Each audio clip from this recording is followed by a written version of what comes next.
Salut tout le monde, on se retrouve pour une nouvelle vidéo. Vous l'avez vu dans le titre, aujourd'hui je vais vous présenter entre guillemets mon kayak, ça vous l'avez déjà vu, mais je vais vous présenter ce que j'emmène avec moi sur mon kayak, comment il est équipé, etc. C'est pas une vidéo peut-être qui va être ultra intéressante pour toute la communauté, mais je pense que certains d'entre vous vont trouver ça intéressant. On est à mi-mars. Ça permet de patienter jusqu'à la reprise.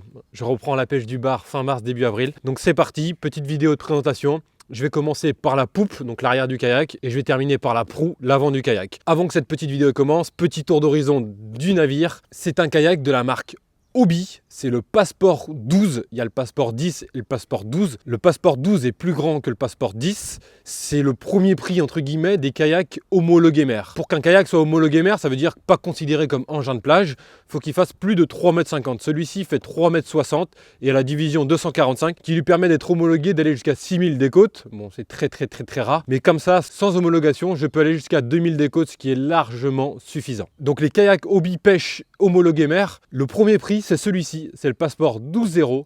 Après, on passe sur le Compass. Après, on passe sur le Outback. Et après, on passe sur le Pro Angler qui est équipé du fameux Mirage 360 où on peut naviguer de côté, faire des 360 sur place, etc. Beaucoup plus large, beaucoup plus grand, beaucoup plus stable, etc. Mais pas du tout le même prix. Celui-ci reste accessible. Et pour le moment, je vois pas l'utilité de passer sur un kayak supérieur. Pour l'instant, j'ai tout ce qu'il me faut. Bon, j'ai pas goûté au-dessus, donc forcément, j'ai tout ce qu'il me faut là. Peut-être qu'un jour, quand je goûterai un kayak Hobie plus haut de gamme, je me dirais que c'est largement mieux. Pour le moment, celui-ci me convient parfaitement. Donc nous voilà à l'arrière du kayak. Donc la partie la plus à l'arrière du kayak, c'est le gouvernail. Sur le Passport 12.0, il n'y a pas de tirette pour mettre le gouvernail à l'eau ou le retirer. Ça se fait manuellement. Donc ça veut dire au moment où je me mets le kayak dans l'eau, j'ai de l'eau jusqu'au genou, je mets le gouvernail dans l'eau et quand je sors, je le renlève et ainsi de suite, tout simplement. J'ai un drapeau de signalisation, c'est toujours un petit plus, même un gros plus quand on navigue en mer. On n'est jamais à l'abri d'un bateau qui n'est pas vraiment concentré à ses affaires, etc. Donc le drapeau qui fait à peu près 1,20 m de hauteur, bien voyant, orange, orange fluo, donc qui se fixe avec les fameuses attaches de chez Rablaisa. D'ailleurs, c'est un drapeau Rablaisa. J'ai une caisse de la marque Hobie cette fois-ci. Sachez que quasiment 90% des équipements et le kayak en lui-même, tout a été pris chez Propulsion Sailing. Ils ont un site internet, il y a le site dans la description. Vous pouvez aller voir, c'est très clair, très net, il n'y a aucun souci. Ou sinon, vous allez directement dans le magasin qui est un magnifique showroom. Donc cette caisse a la particularité d'avoir 4 supports de canne, en plus d'avoir un compartiment principal. La caisse est arrimée naturellement grâce à des sangles. Il y en a 4, donc à chaque coin, on a une sangle. Si vous décidez d'emmener plusieurs cannes, vous pouvez les sécuriser grâce à l'aide des petits bitonniaux qui se mettent juste comme ça. Donc c'est vraiment hyper pratique.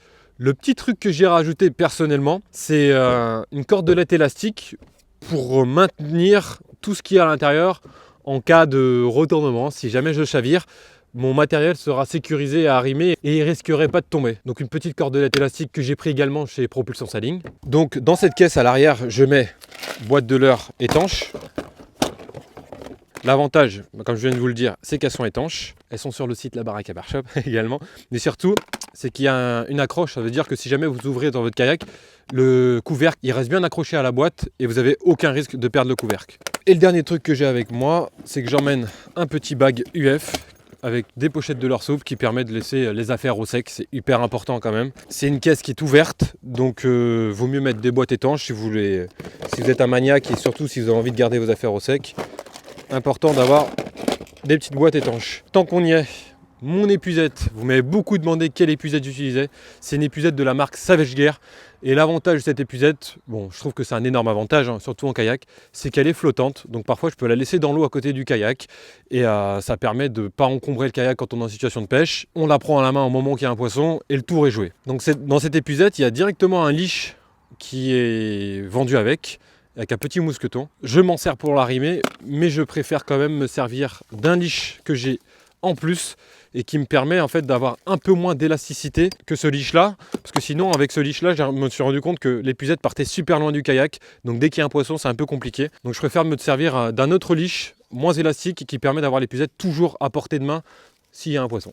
Le dernier petit truc qui est à l'arrière de mon kayak, c'est ma petite perche pour vous faire de belles vidéos, en tout cas je l'espère. Donc là on arrive au niveau du cockpit, la partie le cœur du kayak, la partie centrale, là où tout se passe. Donc le siège, c'est un siège hyper classique. Comme je l'ai dit, c'est le Passport 12.0, c'est le premier prix de chez Hobie. Donc vous pouvez juste le régler grâce aux deux sangles en allongeant un peu le dossier ou en le mettant un peu plus droit. C'est le seul réglage possible. Après, quand vous montez en gamme, vous pouvez régler les lombaires, la hauteur de l'assise, etc. Pas celui-ci, mais j'ai passé de nombreuses heures. Je trouve ça hyper confortable.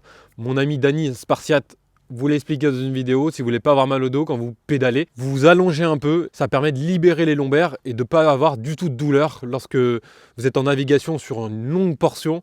Vous vous allongez un peu et vous pédalez comme ça. Et bah, de toute façon, on essaiera d'en parler un peu plus en situation de pêche cette année. J'ai une petite écope directement arrimée avec un leash et un mousqueton, mais c'est toujours un peu pratique d'avoir une écope et je m'en sers pour faire pipi. Mon gilet de sauvetage, non, que dire, mon gilet d'aide à la flottaison. Donc c'est un gilet avec de la mousse à l'arrière, de la mousse à l'avant. Rien de plus simple qu'un gilet d'aide à la flottaison avec une grosse fermeture pour éviter que ça prenne le sel. Et je vais vous montrer la petite particularité, c'est qu'il a énormément de poches. Donc c'est un gros plus d'avoir énormément de poches sur soi en kayak. On peut y loger énormément de choses. Moi je mets mon portable ici prêt à faire feu. J'ai un sifflet qui doit être par là ou un filtre. Ouais voilà, j'ai un filtre, un chiffon microfibre. Je dois avoir mon sifflet qui est ici au cas où. Enfin voilà, c'est un gilet d'aide à la flottaison avec pas mal de poches et ce qui permet d'avoir directement accès à différents trucs depuis notre torse. C'est de la marque Kaki, je connaissais pas cette marque. C'est en prenant mon kayak chez Propulsion Sailing que j'avais vu ce gilet là, je l'ai essayé, il m'a plu et c'est parti, je l'ai pris. Ici, j'ai mon support de canne en action de pêche. Quand je mets le kayak à l'eau, mes cannes vont à l'arrière, ma canne, j'en prends une. Je vous conseille d'en prendre deux, enfin, sauf si vous êtes comme moi, vous avez la chance d'être très proche de l'eau.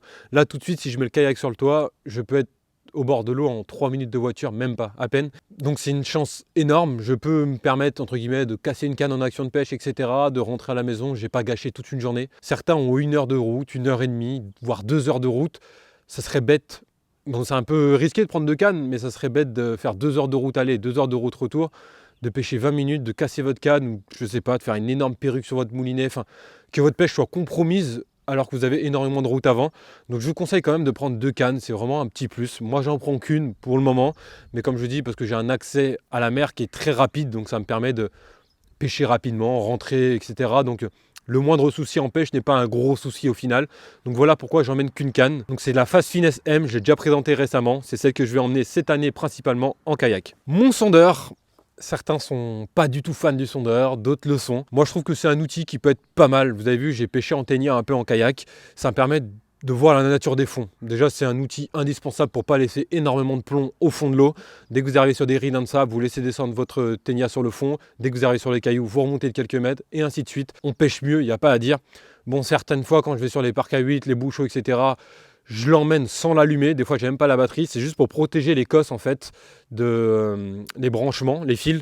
Comme ça je les rentre à l'intérieur du sondeur et j'ai pas de souci de sel, de corrosion, etc. Pour tous ceux qui veulent connaître le modèle, c'est un Lowrance Hook Revel 755 avec une sonde en 83-200 si je dis pas de bêtises. Si je me trompe, je vous mets des écriteaux là ou vers ici. J'emmène avec moi forcément la regrettable Meo West Hunter qui n'est plus en fabrication malheureusement. Toujours avec moi avec quelques leurres prêts à faire feu. Sur le côté du kayak, je mets les leurres que je veux utiliser dans la session ou que j'ai utilisé. Comme ça, je sais que c'est les leurres que j'ai à rincer. En option, j'ai mis des filets sur les deux côtés, donc derrière ma pochette et puis de ce côté-là, donc une sorte de filet hobby.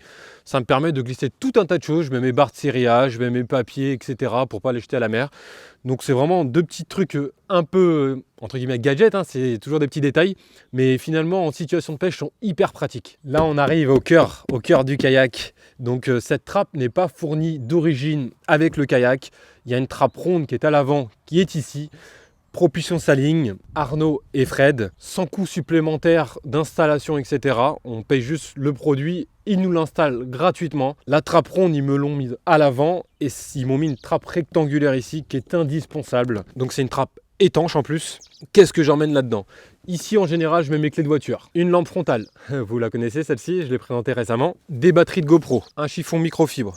Disponible sur la boutique La Baraque à Barshop. Ma petite boîte à accessoires où je mets agrafe, hameçon, etc. Rattle, high guard, tout ça. Une petite pochette d'attractant. Une paire de lunettes polarisantes avec moi. Ah, vous allez voir, c'est ma trappe à tout faire. Hein. Une pince Letterman au cas où si je m'enfonce un hameçon, je peux casser un hameçon et faire passer la hampe sans me faire énormément mal. Un leash hobby. Donc hyper pratique, ces petits leashs, hyper facile à défaire et à refaire. Vous arrimez ça et comme ça vous savez que votre pince ne peut pas tomber. Mes petites pochettes d'Evo Bass. Mes petits Dartspin toujours avec moi mais qui restent entre eux, sinon ils peuvent fondre, faites attention à ça. Un tube de colle, comme vous le savez, je suis fada de colle parce que je colle toutes mes têtes plombées avec mes leurres souples, je les colle. Un tournevis à la taille de toutes les vis que j'ai dans mon kayak, par exemple ici, par exemple ici. Donc si j'ai un pépin, je peux réparer la quasi-totalité de mon kayak, quasiment toutes les vis, je peux les faire avec cette taille de tournevis, donc j'ai toujours un tournevis avec moi. Et ça, je vous en ai jamais parlé en vidéo, disponible aussi sur la boutique La Baraque à Barshop. J'ai 3 bobines de fluoro là. C'est impressionnant, hein. Enfin impressionnant, c'est pas non plus la lune quoi, mais c'est hyper pratique et on prend très peu de place. Donc la place dans un kayak est hyper importante. Donc là j'ai 3 bobines de fluoro en 3 tailles différentes, des bobines de 30 mètres. Et l'avantage, c'est qu'elles s'emboîtent les unes dans les autres. Et hop là, et voilà, j'ai mes 3 bobines de fluoro qui tiennent dans mon pouce. C'est hyper bien, c'est le même fluoro que j'utilise depuis des années, le Niclon DFC, mais en conditionnement totalement différent et surtout la particularité que les bobines s'emboîtent entre elles. Ce petit caisson peut s'enlever. En dessous, j'ai une petite poche étanche au cas où ça peut me servir à quelque chose. Et j'ai une serviette. La serviette permet d'absorber l'humidité qu'il y a dans le kayak. Parce que en fait, c'est une zone fermée, on peut être en plein soleil, il peut y avoir de l'eau en dessous, enfin la coque baigne dans l'eau. Donc il peut y avoir de la condensation à l'intérieur. Et de mettre une serviette ici sur le noyau central, et des fois j'en mets une aussi à l'avant, ça permet d'absorber l'humidité qui peut se former à l'intérieur du kayak. Et là, on a la pièce maîtresse, le joyau, le bijou de technologie. Donc c'est le pédalier, le Mirage Drive de chez Hobie.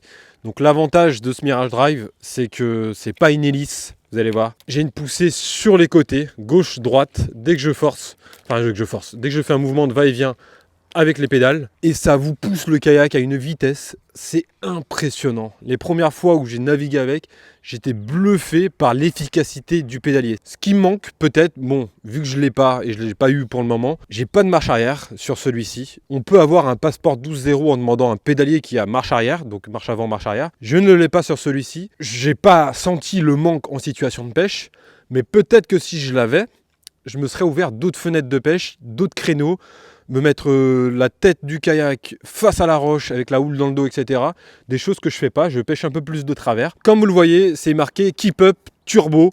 Donc ce sont des pales turbo, elles sont un peu plus longues que les pales d'origine. Ça permet de pousser un peu plus d'eau, de forcer un peu plus avec les jambes, mais de pousser un peu plus d'eau et de gagner en vitesse et surtout de contrer des courants un peu plus puissants. L'autre avantage de ce pédalier, c'est si jamais, c'est les dernières générations, hein, même s'il n'a pas la marche arrière, c'est les dernières générations, si vous tapez un obstacle, hop là, le pédalier se rétracte tout simplement et ça évite de casser les pales en situation de pêche et de rentrer à la pagaie, ce qui serait dommage. Et pour les remettre, c'est hyper simple, vous la recliquez en arrière, vous recliquez et le tour est joué. Évidemment, comme tout sur le kayak, j'arrime mon matériel grâce au conseil de mon pote Dany.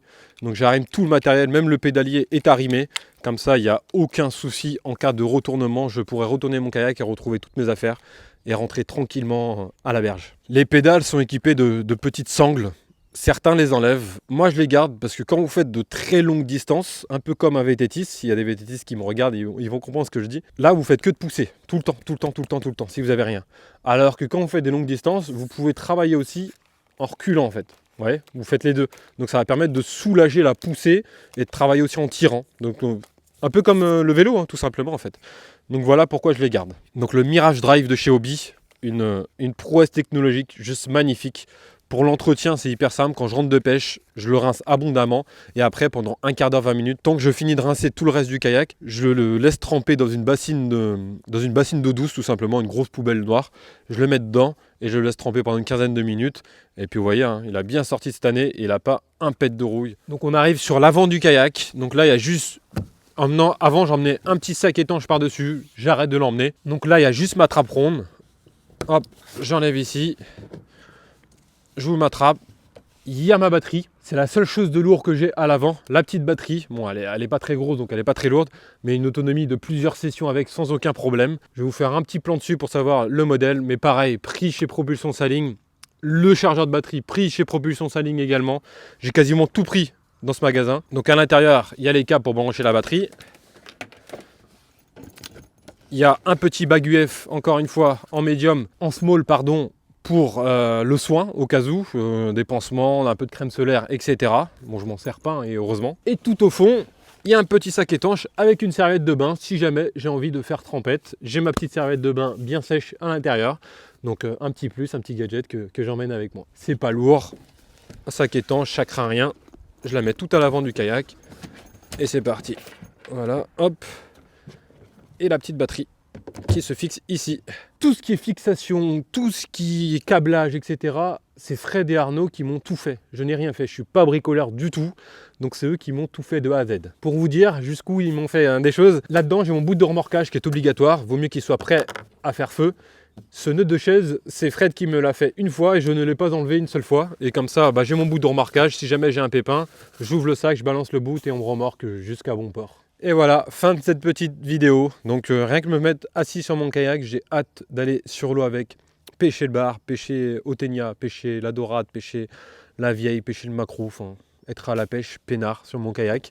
Donc j'espère que cette petite vidéo vous a plu, c'est un peu différent d'habitude, mais des vidéos de présentation de matériel, c'est notre passion. Il y a la mer, il y a la nature, il y a les oiseaux marins, tout ce qui me passionne, moi beaucoup, les mammifères marins, etc. Enfin tout ce qui englobe la nature, que ce soit la faune et la flore. Mais le matériel de pêche, c'est quelque chose, moi, qui m'anime aussi, sincèrement. Ça me fait énormément de bien d'avoir du beau matos, d'avoir du matériel, etc. Donc c'est quelque chose qui me plaît et puis je pense que pour les débutants, dans cette immensité de l'heure, dans cette immensité de produits, d'avoir entre guillemets des pêcheurs référents qui vont très souvent à la pêche et qui ont des boîtes compactes qui leur permettent de ça tu peux faire ça avec, ça tu peux faire ça tu peux faire ça avec. Et petit à petit s'équiper comme ça et pouvoir faire face à toutes les situations lorsque vous avez un petit moment de pêche, vous, devant vous. Donc voilà, on se quitte sur ces paroles. J'allais pas dire belles paroles, hein, ça fait le mec qui a la grosse tête. On se quitte sur ces paroles. J'espère que vous avez passé un bon petit moment avec moi au bord de mon kayak. Bientôt, on sera ensemble dessus. Et si la vidéo vous a plu, cette année, je vais vous le redemander, parce qu'en 2021, je ne vous l'ai quasiment pas demandé. Le petit pouce bleu, max de commentaires. Beaucoup réagissent à mes stories sur Instagram, etc. Je prends le temps de répondre à tout le monde. Ça me prend un temps fou. Donc la petite récompense, c'est juste de mettre un petit commentaire lorsqu'il y a une vidéo, un petit pouce bleu, etc. Enfin, d'alimenter un peu le youtubeur, d'alimenter son contenu. Donc voilà, c'est ce que je vous demande, c'est ce que je vais vous demander cette année. Donc je vous souhaite une bonne journée, une bonne soirée. Je vous dis à très vite. Merci beaucoup, merci pour tout. Et à bientôt les amis.